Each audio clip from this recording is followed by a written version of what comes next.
For a good part of my life, I've struggled with anxiety and depression. Most days I can function just like anyone else that you would walk past on the street and never think twice about.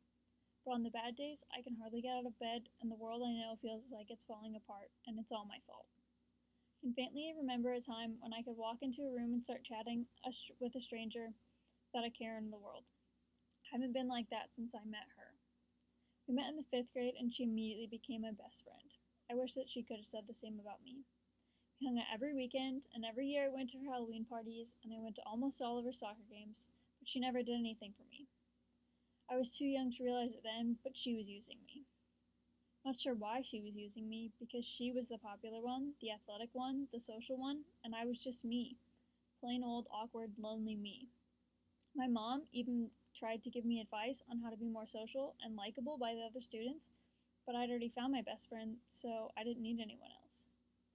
Middle school is when we really started drifting, and the thought of losing her freaked me out, so I did everything to keep her as my friend. We sat together at lunch with her friends, and I listened about their weekends and the plans that they didn't include me in. And I even gave them advice on how to get the boys that I had crushes on. And through all of this, I still thought of her as my best friend. Seventh grade is when I joined the swim team and tried to get close with her again, along with some of the new friends she'd made.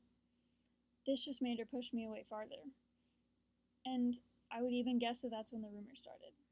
I was so naive, and I thought it was my fault that we were hanging out. Then high school comes, and this is when I hit the lowest point in my life. She'd been spreading these little lies and rumors for years, and it all seemed to explode when swim season kicked in freshman year. She had her friends, and she swam in the fast lane, and I was new, so I swam in the slow lane. I tried to get better and be with her and be in on all their jokes, but they just pushed me farther away. I tried day after day until she and her two upperclassmen friends ganged up on me. They told me I was slow and I shouldn't even be on the team because I wasn't any good. One girl even accused me of trying to take her boyfriend because he talked to me and he was the only one that made me feel welcome on that team. I didn't know what to do, so I just let them yell at me and text nasty things about me. And then I went home and I cried, and I locked myself in the bathroom and I cried some more, and I thought horrible things. I hate looking back now and thinking of myself the way that I wanted to take my own life and then how I felt that I had no escape. I hate looking back after everything she made me go through because in the end I wasn't even the one to end the friendship. She was. She moved on. She made more friends. And she's not affected today. But I am. I'm affected by the little lies she spread behind my back. And I know that without that time in my life when I was at my lowest low, I wouldn't be where I am today. But it still stings.